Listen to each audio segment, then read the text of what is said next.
Stéphane Audouin-Rousseau, je suis directeur d'études à l'École des hautes études en sciences sociales à Paris. Ma principale spécialité est la Première Guerre mondiale et je travaille sur ce sujet depuis maintenant, je crois, 35 ans. Alors cette question, pourquoi je suis devenu historien de la Première Guerre mondiale, c'est une question qu'on me pose très souvent. Et donc j'ai toute une série de réponses prêtes, en fait. La plus simple, c'est que en histoire, quand j'ai commencé à faire de l'histoire, j'étais surtout intéressé par les phénomènes de violence politique au départ, et que la Première Guerre, quand on s'intéresse aux problèmes de violence, la Première Guerre mondiale est un sujet que l'on est amené à croiser à un moment ou à un autre. Et donc, quand on s'intéresse aux questions de violence, la Première Guerre mondiale est un sujet que l'on est amené à croiser à un moment ou à un autre sur son chemin. Donc, au fond, ça serait la question de la violence qui m'aurait amené à ce moment de violence extrême qu'a été en Europe la Première Guerre mondiale. Maintenant que en ayant plus réfléchi aux motivations, à mes propres motivations, au fond, sur ce sujet, je crois maintenant que c'est au fond un travail sur... mon travail sur la Première Guerre mondiale est relié à un travail sur la filiation, c'est-à-dire un travail au fond sur ma propre famille et plus particulièrement sur les hommes de ma famille.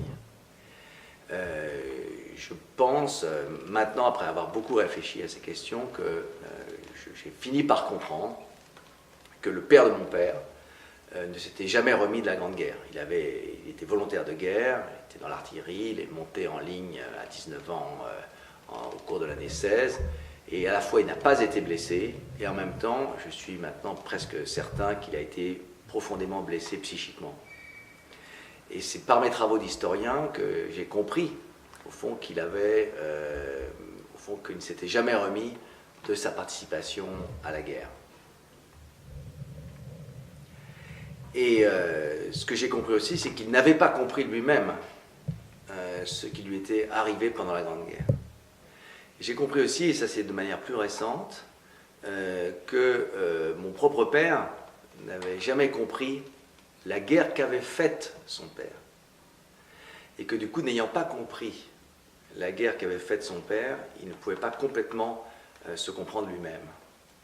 Je pense donc, si vous voulez, que j'ai été historien de la Grande Guerre parce qu'il me fallait comprendre quelque chose que personne n'avait compris pendant 2 générations, celle de mon père et celle du père de mon père. Et je pense que ce qui m'a intéressé dans la Grande Guerre, c'est effectivement l'expérience de la violence, l'expérience combattante, qui justement avait au fond fracassé la vie du père de mon père, fracassé ensuite du même coup la vie de mon père, ou en tout cas la fin de la vie de mon père. Je pense que le travail historien sur la Première Guerre mondiale a été le moyen que la Grande Guerre ne fracasse pas ma propre vie à 3 générations de distance de ceux qui avaient fait donc la guerre entre 14 et 18.